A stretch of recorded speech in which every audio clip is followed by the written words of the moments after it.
Yes, the Florida Gators defense is going to blitz more in 2023. No, that does not mean that there are going to be even more coverage issues. And we're going to talk about why here on Locked On Gators.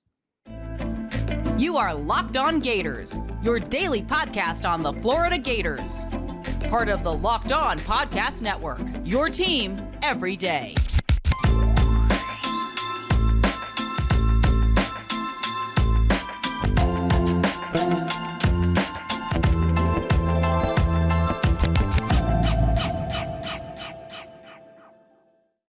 Hello, and welcome back to another episode of Locked On Gators, part of the Locked On Podcast Network, your team every day. Thanks for making Locked On Gators your first listen of the day. We're available daily and free wherever you listen to podcasts. Happy Tuesday. I'm Brandon Olson. Find me on Twitter at WNS_Brandon. Find my written work with Whole Nine Sports and Giants Country and NFL 33. And I'm going to get right into it because I got comments about this on I got the comment yesterday, but it was from Friday's episode. I did get the comment again yesterday. I've seen people talking about it on Twitter, and I feel like this should be addressed. Yes, the Florida Gators defense is going to be more aggressive in 2023, but that does not mean that there are going to be bigger plays created downfield because of it. I understand that logically, many people are going to think, oh, if you blitz more, then you're going to be open downfield. You're going to have more openings downfield. You're going to be vulnerable downfield. And so if your blitz doesn't hit home, then quarterbacks are going to have just big plays. This isn't Madden, okay? It's not every blitz is some kind of cover one, whatever they call it, or some kind of cover zero, whatever they call it in Madden, whatever the play call is. This isn't that. It's not engage 8 every single time when you blitz either. The entire point of both Patrick Toney's defense and Austin Armstrong's defense is to generate pressure without sacrificing coverage on the back end. That's something that we heard Patrick Toney talk about frequently when he was the Florida Gators co-defensive coordinator. And of course, now Austin Armstrong has officially been named defensive coordinator. But when Patrick Toney was the Florida Gators co-defensive coordinator, he would often, every time that he was asked about it, talk about you're trying to generate pressure without sacrificing coverage on the back end. That's one of the things that creepers was that so many Gators fans have learned, and so many Gators fans do love, and I also love, where creepers, which is of course you blitz an off-ball player that's a non-traditional rusher, and you drop a traditional rusher back into coverage, because then guess what? You're still rushing 4, but you're still overloading a side, and you've still got 7 players in coverage. So that was the big selling point with creepers. That's it, where you still get to rush 4. You're overloading a side though, so you're only rushing 4, but you're rushing all 4 between the center and left tackle, and someone's likely going to find an opportunity to create pressure there, and you still have 7 players in coverage, so you're not vulnerable either underneath or over top. That's one of the big points about this defense. Austin Armstrong is going to be a little more aggressive, or not even a little. He's going to be considerably more aggressive than Patrick Toney was, which I love, but he's going to be considerably more aggressive while still on the back end keeping defenders in zone coverages. I feel like that's the time where you see a lot of busted coverages, is when you look at a blitz where they go, oh, yeah, we're sending 6 and everybody else is just in man coverage. Good luck with it, buddy. And then someone's probably going to screw up at some point if your pressure doesn't hit home. Or we're sending 7, we're covering 4, we're just leaving one dude wide open. And then you run into that issue as well. But the point of Patrick Toney and Austin Armstrong and Dan Lanning and Ron Roberts is to be able to generate consistent pressure without giving that up. That's why Austin Armstrong, yes, you're going to see more off-ball linebackers blitzing. You're going to see more nickel defenders blitzing, whoever that's going to be. We know that Florida's still going to call it star, but is it going to be a pure corner, which is kind of what Austin Armstrong used with Southern Miss? Or is it going to be more of that safety corner hybrid type that Patrick Toney used with Trevez Johnson and Todd Grantham used with Trevez Johnson? And so that might change. But realistically, this is going to be a very similar looking defense. Just there's going to be more pressure created and more blitzes, which is one of the reasons I love it, because also aggression doesn't mean bad defense. This isn't one of those times where you have to decide, do you generate pressure and you lose coverage ability, or you generate pressure and you're now susceptible to big plays on the back end, or do you play coverage and you just make sure you don't get beat deep, but then at the same time, you're also leaving yourself with little to no pressure created. Now, that's the really fun part about this, where, yeah, you're going to see linebackers blitz more. You're going to see the nickel, whatever you want to call it, blitz more. But you're still going to have solid, reliable coverage on the back end. You're going to see cover 3. You're going to see probably more fire zones, which we've talked about also here frequently. You're going to see everything Patrick Toney did on the back end, which Florida, I'd like to think Florida did a pretty solid job of not getting beat consistently downfield when, there weren't communication issues. So you're adding that. And then you're also adding in, guess what? That thing that everybody's been asking for, where you go, oh, add more pressure, create more pressure, generate more pressure. You're going to get that as well, because Austin Armstrong is a psychopath in the best possible way. But Austin Armstrong is a psychopath that is going to send 5, send 6, hell, sometimes he might send 7.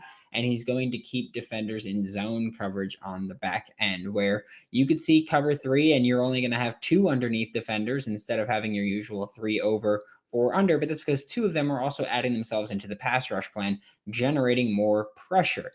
It's on the quarterback at that point to create a play. And if you're not quick enough, which many college quarterbacks are not quick enough mentally to do that, then you're not going to make them pay. So that's where we're talking about Austin Armstrong is going to be more aggressive.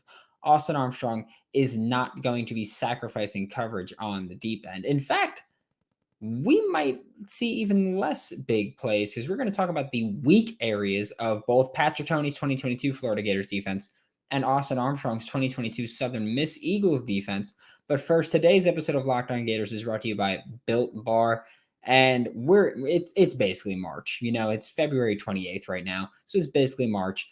If you're still sticking with your New Year's resolution, kudos to you. If you're not, kudos to you. I don't care. What you do doesn't really impact me that much, but it's almost summertime. So if you want to get in shape, which I need to do a better job of, add Built Bar to your plan. Built Bar it's coated in 100% chocolate. So if you have a sweet tooth like me, not a problem. Most bars have 130 calories, just 4 net carbs, and they're coated in 100% chocolate with 17 grams of protein. Also, the best part, they are finally in stores to go to Built Bar or built.com. Go to your local Walmart or Sam's Club and get yourself a Built Bar. Thanks again for making Locked On Gators your first listen of the day. We're available daily and free wherever you listen to podcasts. And there's a couple of areas that I wanted to look at here. We're talking about what the weak areas were in coverage for the Florida Gators in 2022 is how we're going to start it. Of course, this is Locked On Gators. Yes, Southern Miss defensively, scheme-wise, is going to be Florida defensively, scheme-wise now, but we're going to stick with talking about Florida. And I think the 2 weakest areas to talk about were the deep right of the field and the short middle of the field. And by that, I mean, we're breaking it down into the usual breakdown. You go behind the line of scrimmage, 0 to 9 yards, 10 to 19 yards, 20 plus. And so when you look at that 20 plus deep down the right side for the Florida Gators, quarterbacks only targeted that area 15 times. It was actually the least targeted area deep downfield, but targeted just 15 times. 8 completions, the only area downfield that had over a 50% completion percentage. 2 touchdowns, no interceptions, the only area that had no interceptions deep downfield for Florida's defense. Whether you're outside left, between the numbers, middle, or outside right, they all allowed 2 touchdowns. But the right side is the only side that did not have an interception. 267 yards allowed attacking that area for defenses for the Florida Gators. Okay, there's that deep right. which, by the way, if we're talking about, you create pressure without sacrificing coverage on the back end, allowing over 50% completion percentage deep down the field, feel like you're sacrificing coverage on the back end. And the short middle was another area where, when going between the numbers and 0 to 9 yards downfield, Florida Gators opponents went 73 for 97 passing, so just 24 incompletions, 821 yards, 4 touchdowns, 3 interceptions. One of those interceptions, of course, being Amari Burney's game-stealing interception against the Utah Utes. So those were the two biggest areas of weakness coverage-wise for the Florida Gators in 2022. Looking at Southern Miss's side of things, a little bit of a bigger area. First, you've got the short right is what we're going to talk about first because it's the easiest one to talk about there. 16 of 23, 1 touchdown, no interceptions, 152 yards. If you target the short right side of the field against Southern Miss. Then the other area is the middle of the field behind the line of scrimmage all the way to 19 yards downfield. Because when you go 10 to 19 yards, 34 of 59 passing, 5 touchdowns, 2 interceptions, 790 yards. Pretty damn good, right? Like you would take that. If you took any quarterback and you went, hey, over a 2 or 3 game stretch, these are your numbers. We'll say 3 games. These are your numbers. You're going to say, okay, that's a pretty good stretch, right? 80, when you go 0 to 9 yards, 80 of 110, 664 yards. Bad. 1 touchdown, 4 interceptions is fantastic for that short area of the field. But insane completion percentage, yards after catch are there. Then behind the line of scrimmage, 53 of 60, 3 touchdowns, 349 yards, and no interceptions. That's just check it down and run away with it. Now you can talk about, is that because of who's blitzing? Because if you're sending your linebackers, then they're not covering that area of the field and you might allow completions. Could be that. If you're talking about yards after catch, could be that, which we're going to talk about yards after catch. And also later in the show, we're going to talk about how to fix these issues from the Southern Miss side and from the Florida side as well. But first, we are looking at the yards after catch here because I do think it's interesting to talk about. Florida allowed 2,940 receiving yards last year. Of those 2,940, 1,346 of them came after the catch, which is bad because you allow 45.78% of your yards after the catch. So I think 45.78, bad, right? Southern Miss allowed 3,043 passing yards or receiving yards last season. 1,506 of those yards came after the catch, which means 49.49% of all receiving yards against Southern Miss last year came after the catch. Okay? And that's not surprising because behind the line of scrimmage, they allowed yards after the catch. Short middle, they allowed yards after the catch. Short right, they allowed yards after the catch. And those were areas that they consistently got targeted in. So that kind of leads you to think, is that because of the blitzing? Is that because of having Southern Miss talent and not Florida talent, not SEC? You had Sun Belt talent, not SEC talent. Is that what it is? Is it just when plays were called? Is it just when things happen where there are a few outliers? Oh, my corner slipped as he was trying to make the tackle on a screen and then just gave up a ton of yards. Whatever it might be, there's quite a few issues there, obviously, just looking at that. You're looking at a defense that, for Florida, was bad last year. I don't care who you want to cast blame to. We know where I throw my blame. I think that the blame deserves to go to Dan Mullen and his staff for recruiting players who were not nearly as good as their ratings suggested, and you would have been able to know that had you done your due diligence as an evaluator, as a recruiter, as a scout. Had you done your due diligence, you would have known the answer to that. And I will continue to say the reason that you can prove Florida was not where it should have been talent-wise last year, Billy Napier brought in 3 players with him from Louisiana. 2 of them instantly became the best players on the team. One of them was the best player on the team. I think that's pretty indicative of the talent that Billy Napier had when he got to Gainesville. So you can talk about it being scheme. You could talk about it being talent. You could talk about it being a million. You could talk about it just straight up being coaching. Obviously, you're probably not going to blame Corey Raymond for any of that, which you shouldn't. I don't want you to think that. But there were some glaring issues. How do you fix those? Let's talk about that here. I think the first thing when you look at Southern Miss's issues is that half their yards allowed came after contact. Do you know the best way to stop yards after catch? You know the best way to stop the yards after catch? Tackling them. I know we're Florida Gators fans. That's a weird concept to us, especially recently.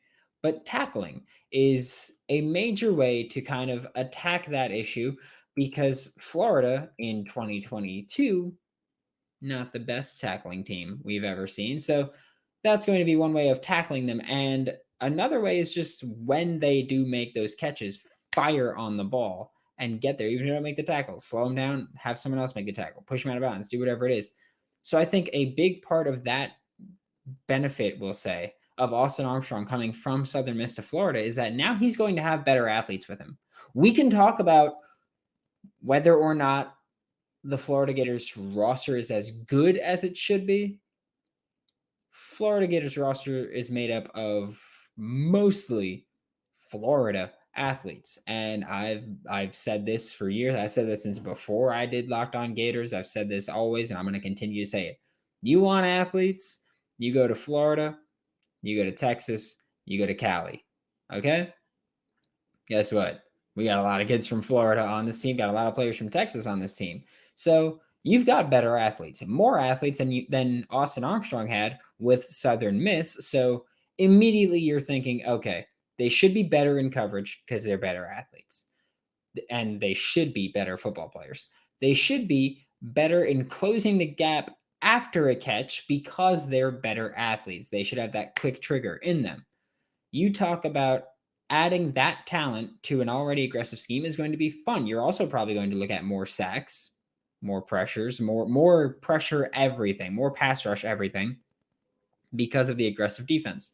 That aggressive defense, if you do have the areas of the field that you should have covered, if you do have the middle of the field short covered, if you do have the short right covered, then you've got athletes in that area and you've got pressure coming into that area, then guess what? Not going to be able to throw the ball, not going to be able to attack you that way. You should have smarter coverage players. Look, I have no problem saying I am a Trey Dean fan. I like what he can do in the NFL level. I think he projects better as an NFL player than he did in college. But guess what? Not the smartest, not the sharpest tool in the shed is what we'll use there in terms of playing in coverage. That's a big issue for him, and NFL teams are going to have to figure that out. He does a good job of keeping his eyes in the backfield, but when he does that, he loses sight of his man, or he loses the sense of his man. That's something where probably won't happen as much in 2023 for the Florida Gators as it did in 2022. So you instantly gain that benefit of having smarter coverage players than Southern Miss had and then Florida had last year. So you're improving in that area as well. It's also pretty awesome to know just how good Southern Miss was deep down the field, especially compared to Florida, because deep down the field, Florida allowed a passer rating of 20 plus yards, allowed a passer rating of 111.36, which is amazing for a quarterback. And Southern Miss allowed a passer rating of 93.39, which is still pretty good, but way better defensively for Southern Miss. Also, when you consider that Southern Miss was targeted more downfield and the yardage was pretty close. Touchdown and interception ratio kind of on par with each other there.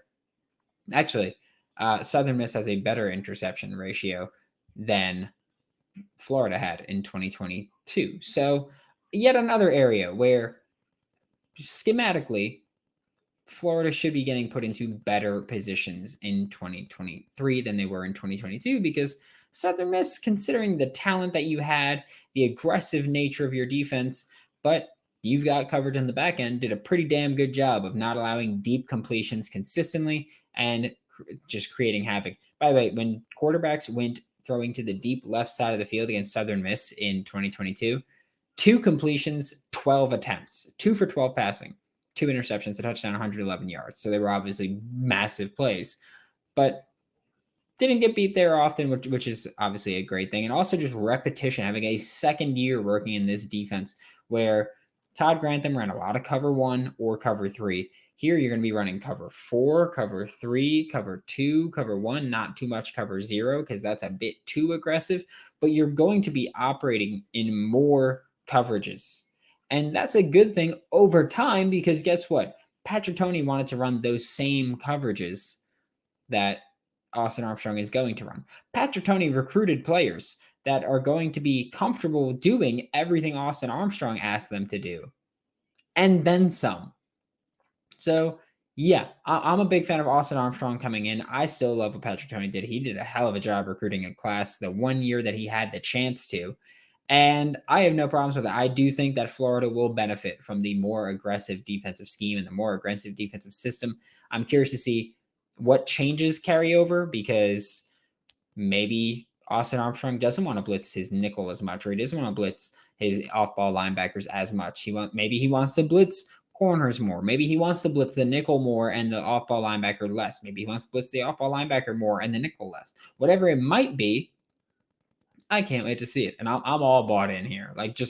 I am a process-driven person, a process-oriented person. So if I see a process that I like, I'm going to go for it. So thank you for making Locked On Gators your first listen of the day. Every day, we're available daily and free wherever you listen to the podcast. We'll be back tomorrow to talk more Florida Gators, and tomorrow might be the day. We have John Garcia on. We'll see about that. But for your second listen, make it Locked On SEC, hosted by Chris Gordy of Sports 790. Get the best coverage on the best conference, including the best university, the University of Florida. For Locked On Gators, I'm Brandon Olson. Don't forget to follow me on Twitter at WNS_Brandon, found my written work with Whole 9 Sports, Giants Country, and NFL 33. But that is all for me. I will see each and every one of you, hopefully, tomorrow.